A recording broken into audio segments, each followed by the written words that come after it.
Thanks for tuning into this special edition of the Renshaw Report. Murray the Eye, reporting from the city too tough to die, New London. And our special guest today is a guy who's put his heart and soul into the city of New London and life and everything else. Larry Hample is with us. And Larry, thank you for taking the time to come on the show. For those of you who don't know, Larry is over 90 years old. He's sharp as a tack. He keeps abreast of all situations and is more knowledgeable about more things than most of us. And Larry, let's start out with tell us a little bit about your eyesight, because you lost your sight, and hopefully it's going to come back. But give us an update on where you are and where we're headed. Oh, well, first of all, I have to thank Murray for inviting me on the show. It's been quite a while. That I hope to be able to do it again. It all depends how today goes. Now, the thing of it is, like Murray says, I can't see. Like right now, because you can watch a little bit. I can't see my hands right here. No, I made the mistake about 4.5, 5 years ago when I was going to an eye doctor. And this eye doctor said he was in the top 100 eye surgeons in the whole country. I thought, how lucky I am to find him, being that high up and supposedly that good. So when he said, this is on my second eye now.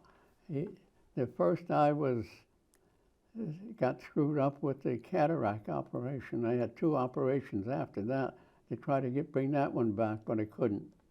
So the second eye, the only eye left, he said for a 10-minute operation, he could give me a little bit more eyesight. Well, desperate to do anything. So that, I said, go ahead. You're the doctor. Plus, when he said that he was in the top 100 of the country, why shouldn't I believe him? If you can't believe that, what's there left to believe? Anyway, another screw up. So we came back a week later, for the follow-up, and said, hey, Doc, instead of getting better, my eyesight is getting worse. What are we going to do? No, get this part. He told my wife, get him a radio.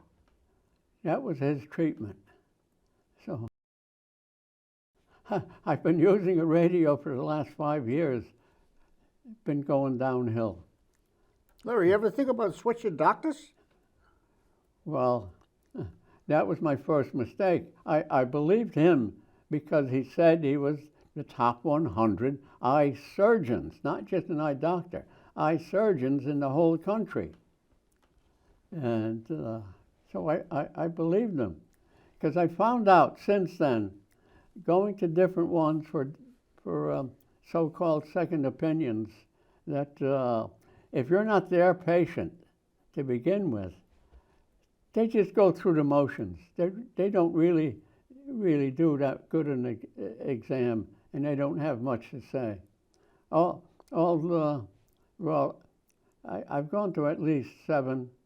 One up in Boston supposed to be world class, and I didn't get anywhere with him.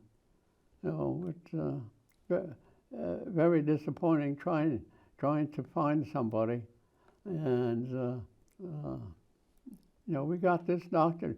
No, she's supposed to be an expert in cornea transplants. I figured, that was like second best. I said, but I don't know where I could do any better. Anyway, at least 4 of these people, when I went to see them, they all said that doctor that did the operation had no business doing that. He shouldn't do it. And one of them said, oh, I'm really going to see about this. I thought we finally had somebody on our side, but it didn't work out like that.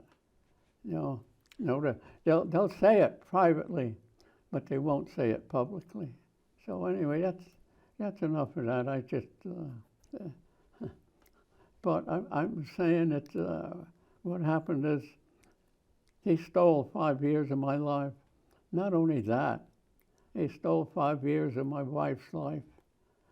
She's trying to take care of me as best she can, and she's 90, and so she's beginning to get a little more forgetful and getting really tired.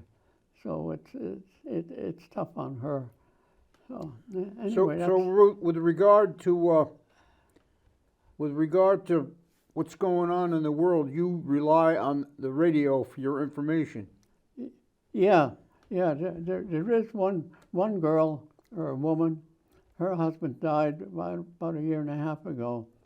We talk on the phone fairly regular because what she does, she uses her scissors and cuts out a lot of articles in the paper, and then she reads a few of them to me whenever we talk, and so that's where I get most of it. Because I don't get people calling in, to tell me anything. In fact, last year the Republican Party in town was getting so desperate because they can't seem to get out of their own way that they asked me to run for council. And we had, I don't know, half a dozen people around, and then they had that, I guess, electronic iPad for other people, other places. And they asked me, and I said, well, you're here, what should I talk about? Well, at the time, it wasn't that interesting. But I said, look, I'm 95 and I'm blind. I said, who is going to volunteer to drag me around to all of these places that I'd have to go? Well, with the 6 people that were there, nobody volunteered, and nobody volunteered over the internet thing. So I said, see, there's no point in me trying. I said, I ran many years ago. I think it was 203 or something. And I said, I got, I didn't make it. So then after a while, I called, let's see, Heather Summers and Mike France, together. When you call, you get somebody that answers that's watching the phone. And they said, I'll give them your message. Well, anyway, I called them and said, hey, New London needs help. The Republican Party is getting so desperate that they actually asked me to run for council. Well, anyway, I did get a call back from Mike France, which was a surprise. And we talked about 15, 20 minutes.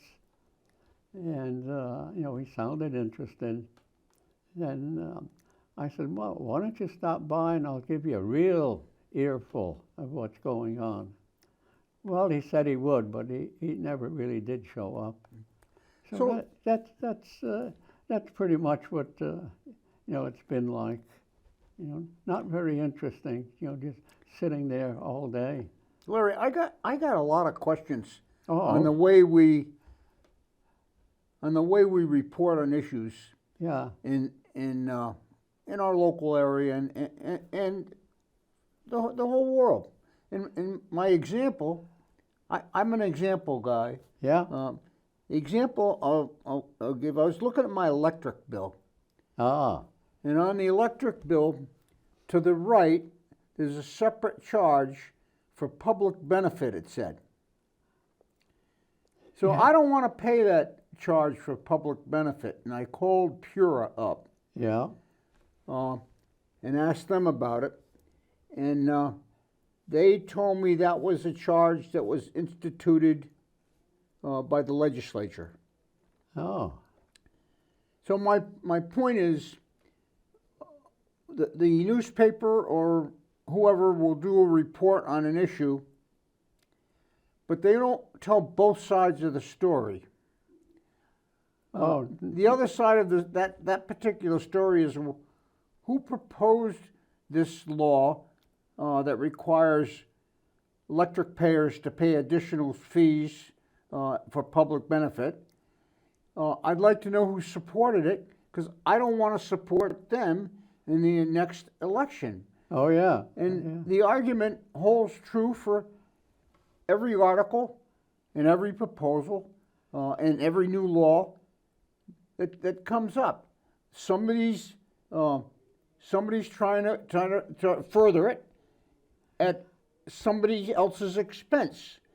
We never find out the other side of the story. Yeah, I don't know why that was. There was another one the other day yeah. in the paper. Same thing. They're in all the time. And the other problem I have is how many new laws do we need? We don't enforce the laws we have, but every year the legislature spends hours and hours and hours. Basically, I mean, I know when they first got elected, they're trying to do the right thing, but after they get in there for so long, I don't have any faith in it, Larry. I'm sorry, the system is not working. Yeah, yeah. Well, my first guess about that what they call public benefit is, no, they also have rules when you don't pay your electric bill, they shut you off. Well, I think the state put a bill in that says you can't shut them off right away, and I think some people can apply and get some money, to pay, to help pay their electric bill. And I think the electric company is using that as an excuse, saying that some of that money that they're charging you extra, they're using that towards the people that are so short, on money that they need the help to get by with the electric, because you pretty much can't live anymore without electricity. That's one thought about it that I had. No, I don't like, because they're going to raise the rates again, they said, July 1st. And why? Now, there's, 2 or 3 places out there that they say that the windmills are in operation. So then, if we're getting more electricity, why do they have to raise the rate? When they first told us that electricity was going to get cheaper and cheaper and cheaper with windmills. I just don't understand it. To me, they say one thing, and like you said before, yeah, and they do something else. What's your take on the windmill initiative, Larry? Seems to be sweeping the country. From what I hear is they're blaming a lot of the whale deaths on the windmills.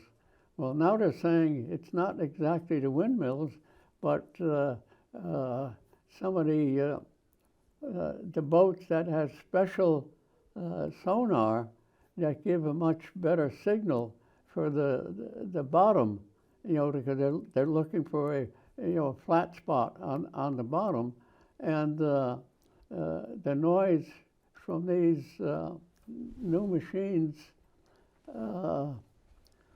kind of knocked the whale's navigation system off tilter or kilter, whatever.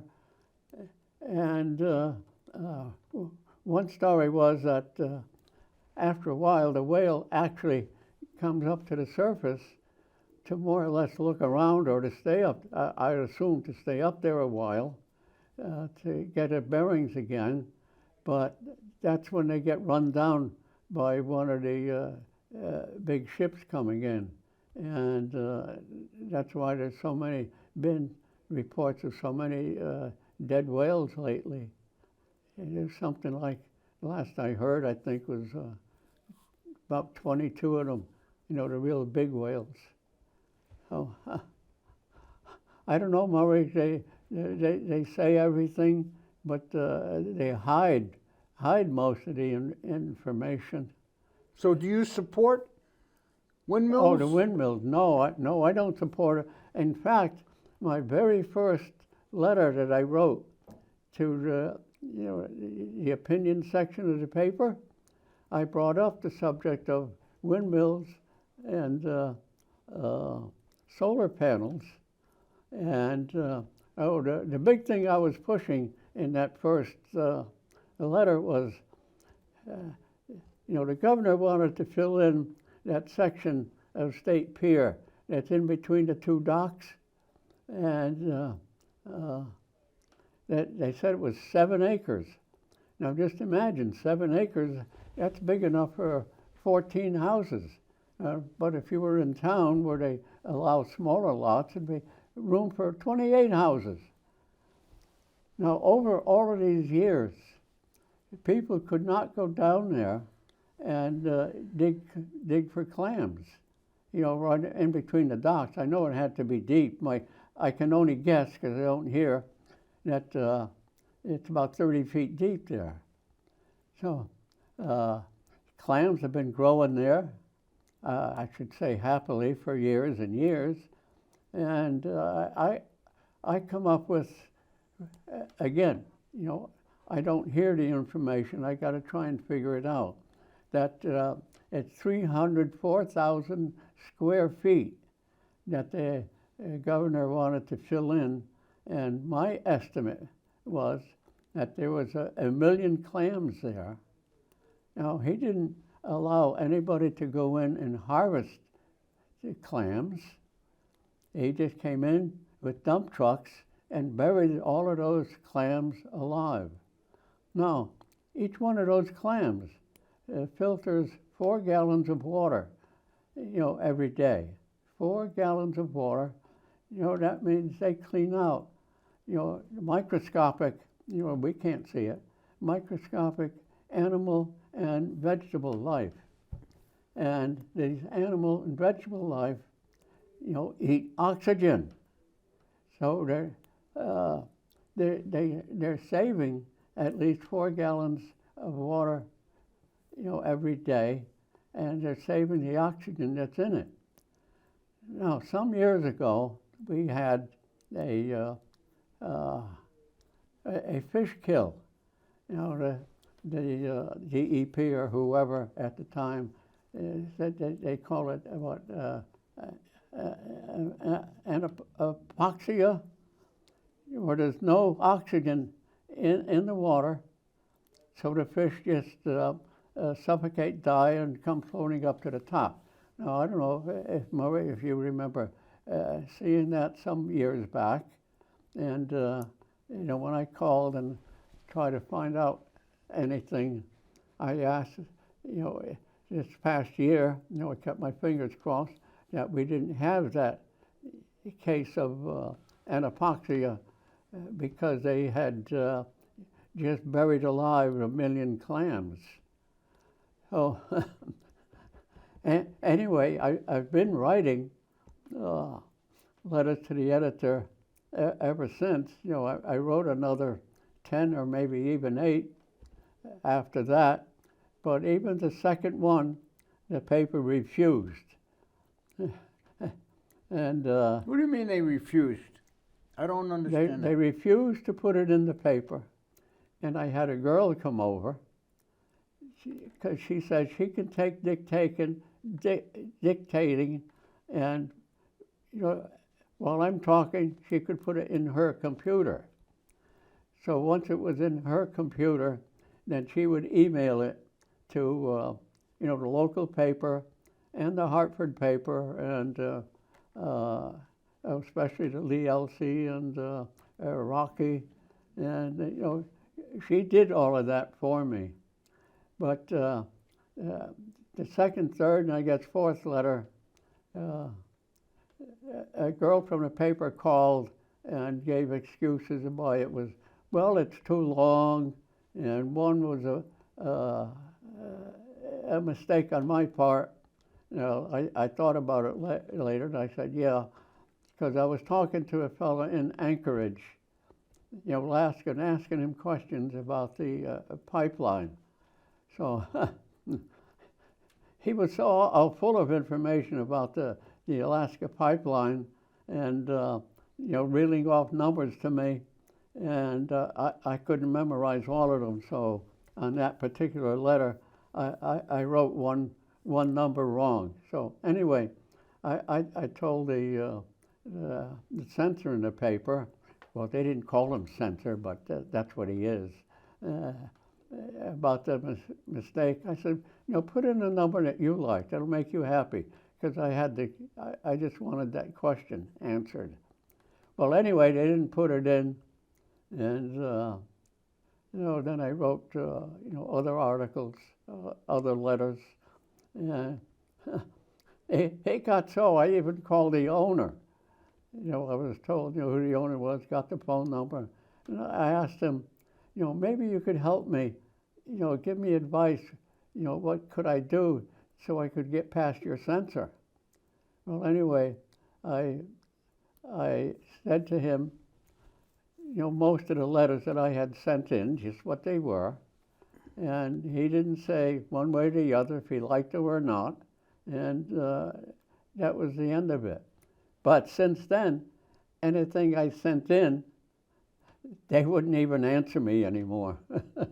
Now, Larry, when you submit them, are you mailing them or are you emailing them? No, email them in, because I had the girl, that was could take the dictation. Yeah, so no, I didn't mail it in. She did it by email. So then she could send it if she thought of other places to send it. But I never heard from anybody else. But just the paper. But so I feel like I'm like that Dilbert. I got just thrown off of the paper. Well, I know they're very short-staffed. Yeah.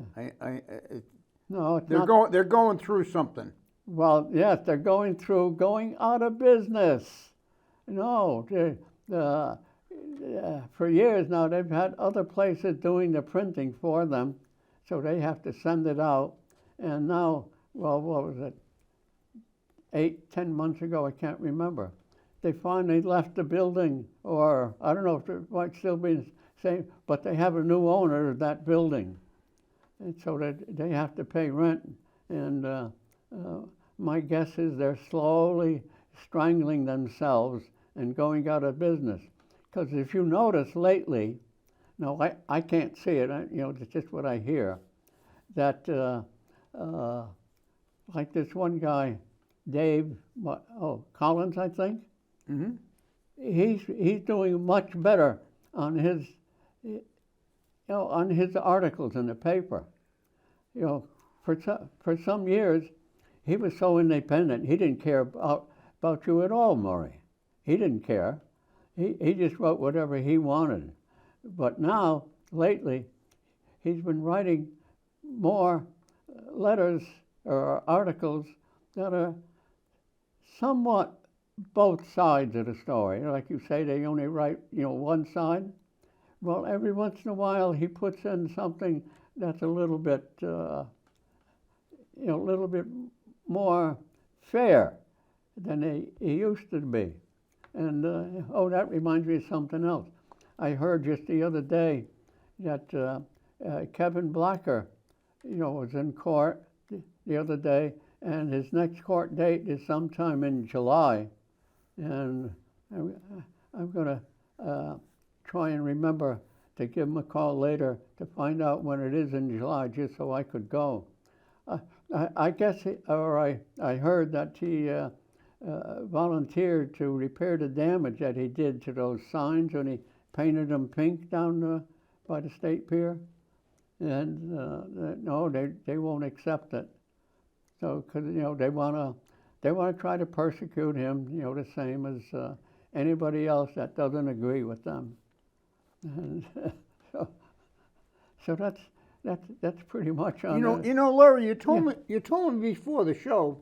Yeah. That you were a little rusty. I don't see that at all. You still got it, Larry. I mean, you're rolling, baby. Well, the thing of it is, once you get me started on something, all of a sudden more things start to. Well, let me get you started on this. Yeah.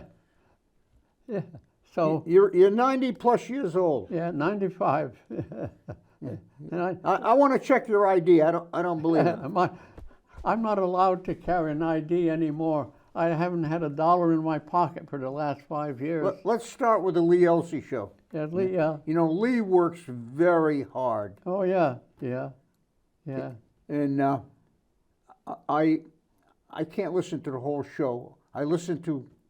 I don't have retention, and I don't have that attention span. Yeah. Like for instance, tomorrow, Wednesday. Yeah. He starts on with that bullshit artist, the ex-state cop there. Oh, the state cop? What's his name? Lynch. Lynch. Oh, yeah. Yeah. I can only take about 5 minutes of his Yeah. bullshit. Yeah. Believe me. But Yeah. but Lee works so hard. Yeah.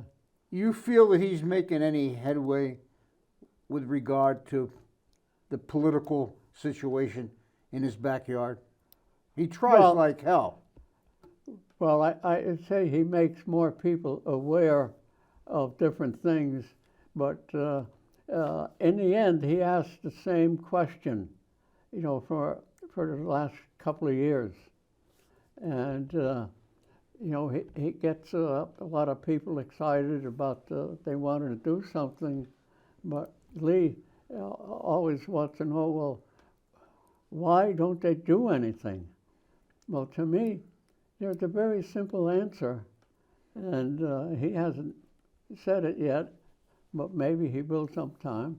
The simple answer is people don't say anything. Well, for one thing, they don't know who to say it to, because the politicians won't listen to you.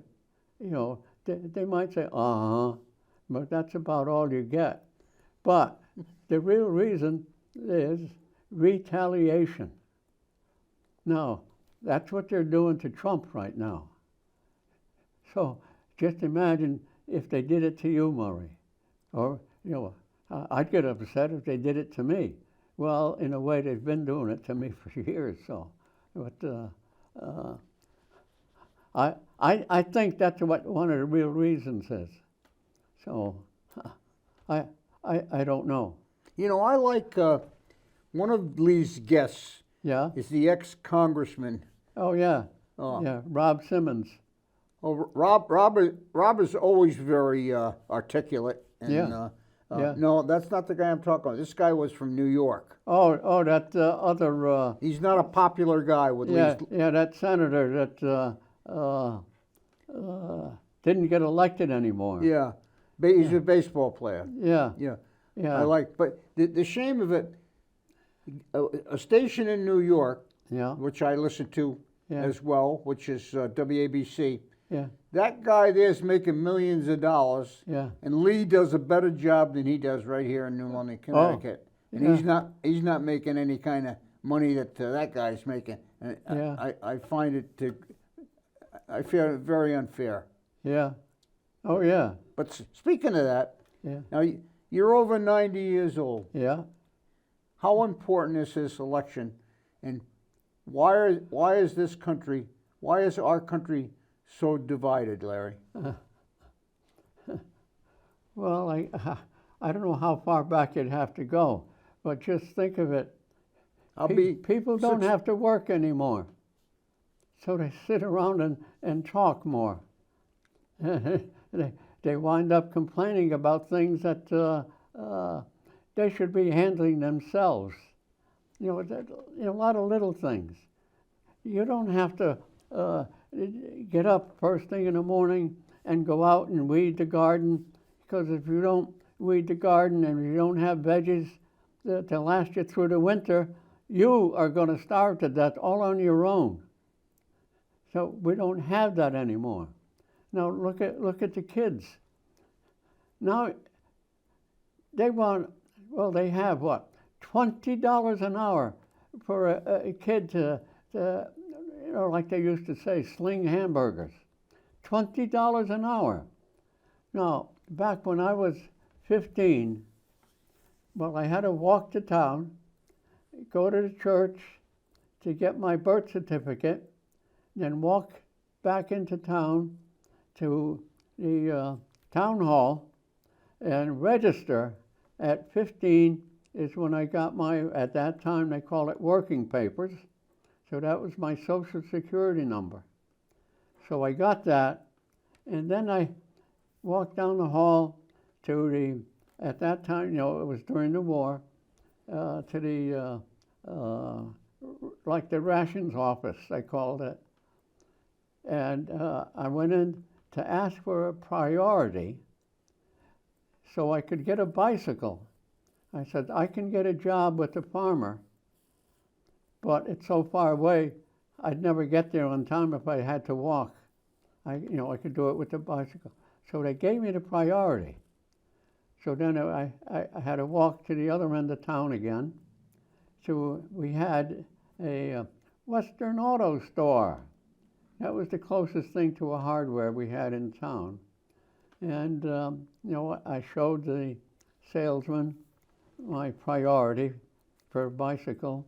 I said, I'd like this bicycle, I need it. I said, the only thing is, I can't pay for it. I said, with my job, I could pay you $2 a week. And by the end of the summer, I should have it paid off. And the guy said, okay, not like today. You got to sign your house away to get a nickel out of the bank. No. Anyway, I did that and went to work for the farmer. I got $2 a day. $2 a day, that's 25 cents an hour. Now the kids, for their first job, $20 an hour? It's ridiculous. $20 an hour. So what happened with that? Every price went up.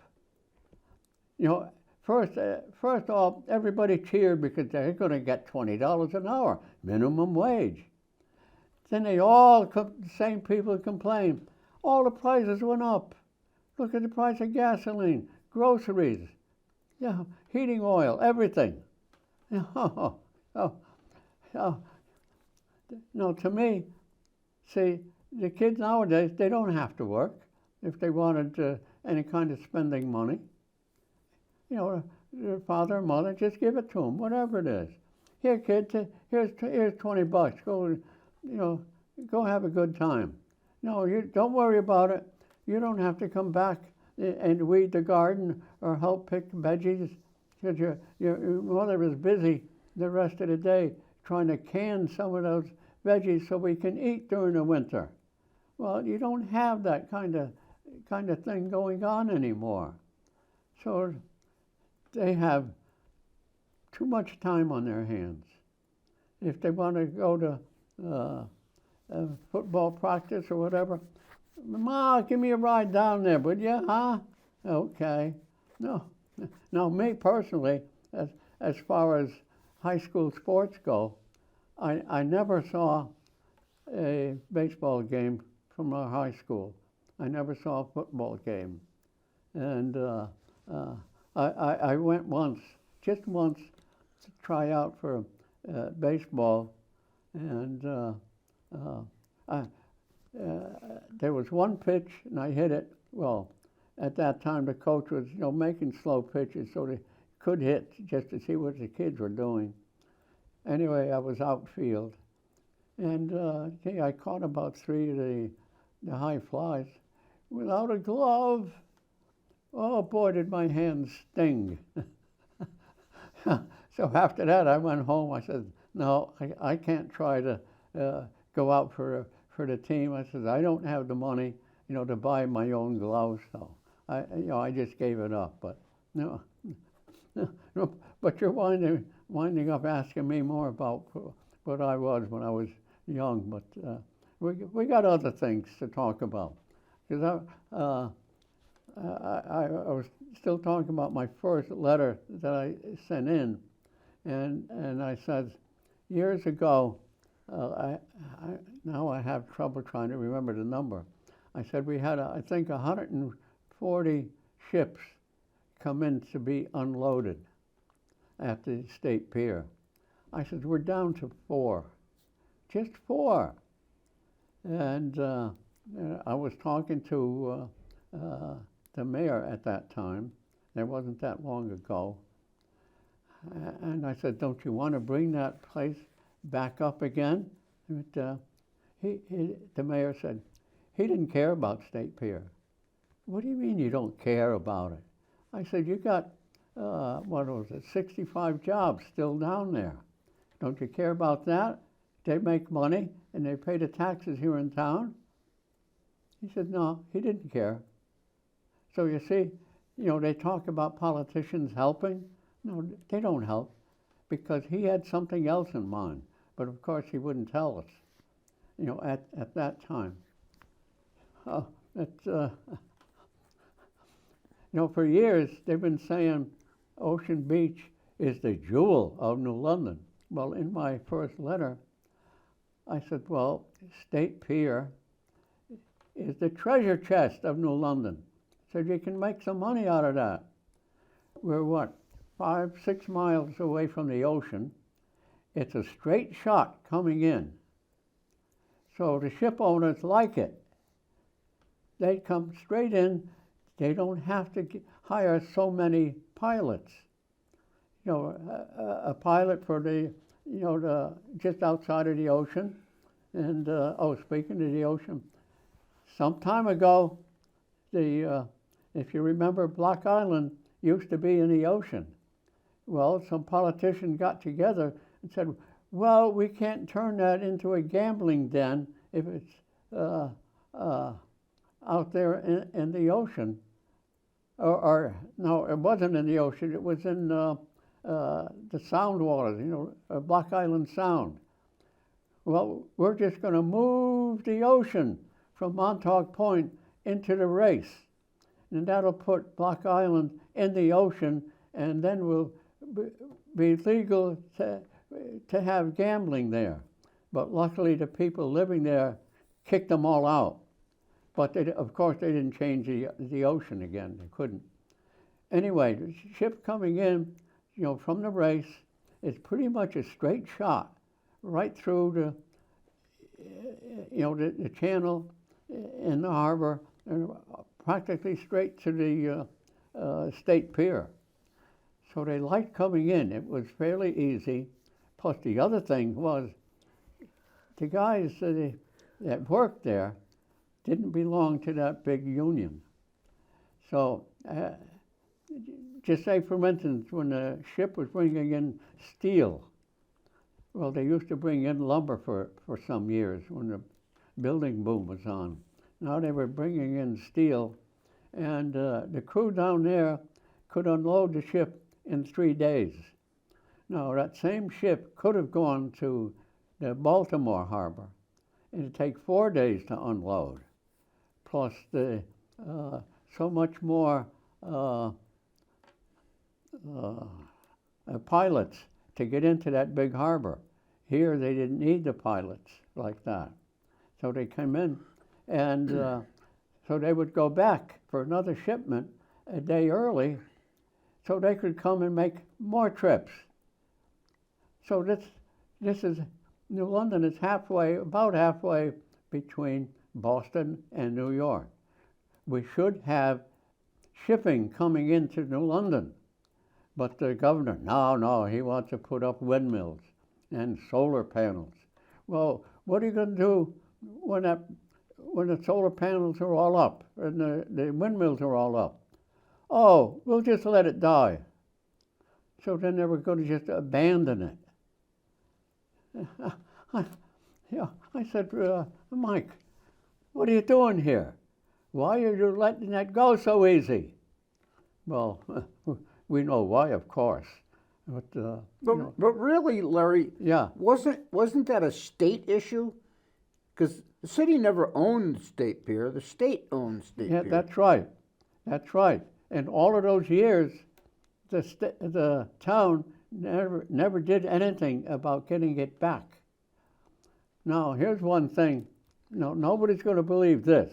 Larry, we got 5 minutes left. Oh, gee, already? Already. And I didn't even get started. You have to come back. Yeah, that. Yeah. Now, while I was on the Port Authority, I'll tell you how much authority I had. I wanted to go to State Pier to take my own assessment of the warehouses and the railroad tracks that they wanted to change and other things. I wasn't allowed to go there. I said, Mike, what are you doing? I'm supposed to be on the authority, and I can't go to the State Pier. Anyway, I just want to add one thing to that State Pier business. I used to talk to somebody from the state a lot more than anybody else, because I think I was the only one had any real interest on that group. And anyway, he told me, he said, the state is considering, he said, right now, to return State Pier to New London. So I don't know if that's still in the works or not. And the other thing he told me was, you know how there's been all of this talk about the community center, or no, the museum, about, the people wanted it at Fort Trumbull. Well, the same fellow from the state said, if the city council would change their mind and actually put the museum down the State Pier without any outside influence at all whatsoever, says the state was ready to invest $50 million in a railway platform, which would have made a second stop in New London for the museum at Fort Trumbull, and they could have had from that platform to go over that low section, that's a street there, right into the museum, like on the second floor. They could have had that if they wanted it, but they turned it down. So now you're stuck with that museum half out in the water by the railroad station. Oh, gee, that's another whole story about that. So I don't know. I want to thank you again, Murray, for giving me this chance and waking me up and helping me remember some of these stories. But I didn't get to anything we really wanted, like this big data center. What I believe is the real reason why they want it so close to the power station. So I'd like to give you a chance to say something, Murray. Go ahead. We're out of time. We're out of time. All right, well, listen, Larry, we'll have to do this again. Yeah. You got to get to the doctor. Yeah. And Barbara's going to be mad at me if I don't get you home, so we're going to have to sign off now until the next time. But Larry, you were, as usual, at the top of your game. Yeah, call in and tell me. Yeah, okay. Murray I signing off from the city Too Tough to Die, New London with Larry Hample. Yeah. Thank you, Larry. Oh, boy, thank you for giving me the chance.